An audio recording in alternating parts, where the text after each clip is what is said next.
Hello, movie fans. Well, this is an interesting and odd film to be doing for the from the popcorn junkies to all you movie fans out there. We know there are a lot of you who follow the channel, love all our movie reviews, check out our trailer reactions and all that kind of stuff. Obviously, the coronavirus outbreak is having a massive impact on the film industry and the television streaming industries too. But I thought we'd take a little look at what was actually happening in the world of film and cinema, both in the United States and here in the UK. It's dramatic. I mean, I have to confess, when the whole sort of virus started to break out, I did start to think to myself, well, at what point will places like theatres and cinemas, where close proximity, is possible, although it's not always guaranteed, because, many of the films we go and see in our local cinemas, we're often like the only two of about four people in the cinema. But for the more mainstream cinemas and the more mainstream films, of course, there's always the risk of sitting in a crowd. I was intrigued, so I've been doing a little trawl around the news stories, a bit like we do with our showbiz stories, but around the news stories that are in the sort of making headlines. And an interesting one I came across in the Hollywood Reporter was the headline that Americans are actually split over whether movie theatres should close amid the coronavirus outbreak. Now, I've heard that cinemas in New York and Los Angeles have been closed, and many others across the US. But in this survey, about 38% of US adults supported what they call shuttering theatres, pulling the shutters down, and but 44% opposed the idea. 70,000 cinemas were closed in China in late January in a bid to control the coronavirus. And across Europe, cinema screens are being closed everywhere. Interestingly, they haven't been closed here in the UK yet. And despite Boris Johnson's recent press conference today, although he advises against social interaction in places like pubs, theatres, and I presume cinemas are in there too, he doesn't make it illegal. So I'm guessing that cinemas in the UK are staying open for a little longer. Some cinema chains like AMC and Cineworld in America have been introducing a sort of sell 50% of allowed tickets per screen, so that there's sort of breathing space. But then it gets a bit complicated. Should people sit one seat apart, two seats apart, rows apart, and all that kind of stuff? The effect of this, obviously, so cinemas are probably going to have a lower footfall as people themselves engage in more cautious social interaction and behaviour. I haven't been to the cinema since, well, for 2 weeks, and it's frustrating me because, of course, there are a couple of films out that I'd like to review. One I can watch and stream, but it's just sensible, isn't it? But of course, the other impact on the distribution end of the cinema, of the film industry, is that films like No Time to Die has been nudged, and that's a massive deal because that was going to be an absolute tentpole film. And I mean, let's not forget, 2020 was always considered to be a slightly light year for the box office and cinema. And so you've had films like No Time to Die, which has been shoved back from April the 10th, it was due out in about a month's time, to November the 25th. Family films like Peter Rabbit 2. I mean, the first Peter Rabbit did very well, so I'm imagining the second one would have done quite well too. But Peter Rabbit 2, that's been pushed from April to August. And the comedy My Spy has also been shifted from March the 13th to April the 17th. I mean, other big movies that have been moved on are things like A Quiet Place, right down to the point we were due to go to a premiere, I think Monday of last week, and Paramount had to pull that and postpone that too. So with all these films being pulled, whilst there are currently some films in those few cinemas that are open, that have just come out, they're going to hit, even if they stay open, what are they going to show? What are they going to be able to show? So that's the cinema thing. Now, alongside that, one of the other details, Cineworld, which owns the Picture House chain here in the UK, its share price has hit the lowest point in its history. And they have already informed the FTSE 100 share index here in the UK that they are running the risk of defaulting on their debt repayments. So there's a distinct possibility that unless they get some kind of financial help, the Cineworld and Picture House chain could fall into bankruptcy, or be no longer be a going concern. Other films, of course, so you've got the films that have been delayed, so you had all the theatrical releases that were coming in. You've got the cinemas reducing capacity and trying to make amends there, but then, final choice is to shut them down, and how long will that be for? And then, of course, you've got other things, other developments around in production, where cases of coronavirus are popping up left, right, and centre in various crews and in various production teams and what have you. And all the studios and all the streamers are having to terminate production, most of them taking something of a 2-week hiatus on most film series. But Warner Brothers have postponed shooting of Fantastic Beasts 3. And they've postponed King Richard, which is a film that's going to be quite interesting. King Richard is the film which is essentially about the tennis superstars Venus and Serena Williams and how they became who they were through the coaching skills of their father, Richard Williams, played by Will Smith.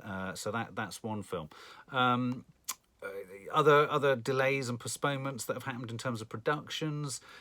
Disney has postponed or terminated shooting of The Little Mermaid, live action Little Mermaid, directed by Rob Marshall.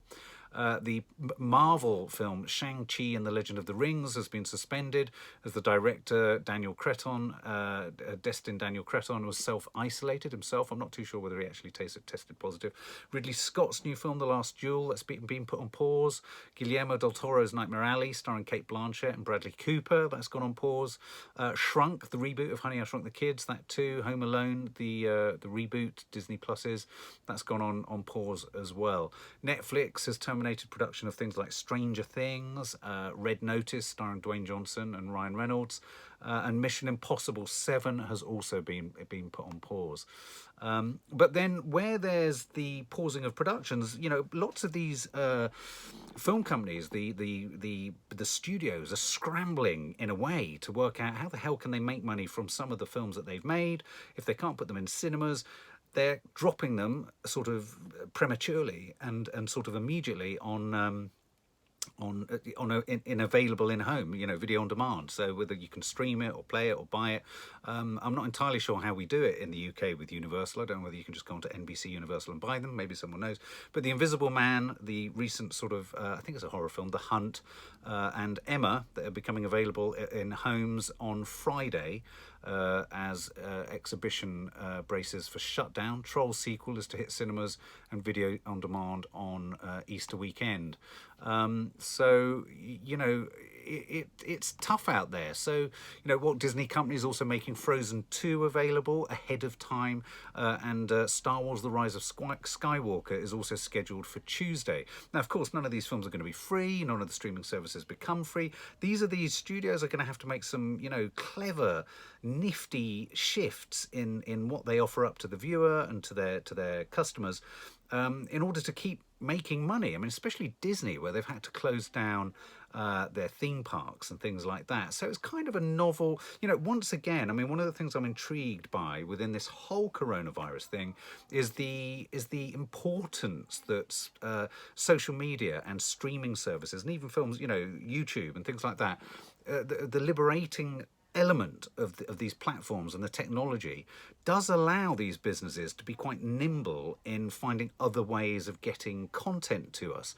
I mean, in some regards, it's funny, Nadia was just saying it's a great moment in a sense for content creators. It is, so long as you can distribute it. And of course, in terms of content creation, I had a shoot scheduled next week, a 2-day shoot with 60 contributors shot all across London. I've had to pull it because the insurance policy was difficult to sign off. The hazard assessment couldn't be completed.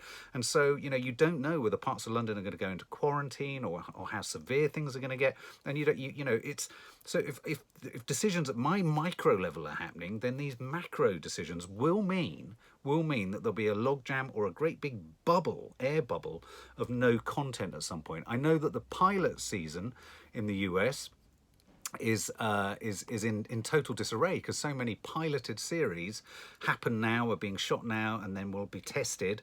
If they all go into pause, what are we going to be piloting? So there could be there is the suggestion that perhaps as we come out of this, and there will be a moment when we come out of this, that the film watching and the content creation landscape could be significantly different. Now, in my worst moments, I wonder, and you could tell me whether you think I'm right, I worry that if a company like Cineworld does go belly up or folds, and let's not forget, Cineworld is the second largest cinema provider in the world. If something of that size, a company of that size, was to go down, okay, yes, you've got Odeons and you've got various other sort of micro chains and what have you, AMC and what have you.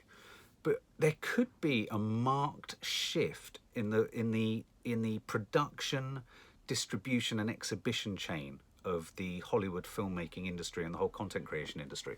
And I genuinely worry about the shared screening experience, you know, the joy of sitting in a cinema and the joy of being able to see films together. You know, that if ever there was a moment where that very concept was under threat, in a sense it's under threat more now than ever, like a wartime situation, because the technology can in certain ways fill the gaps so convincingly and so safely too. So there's that.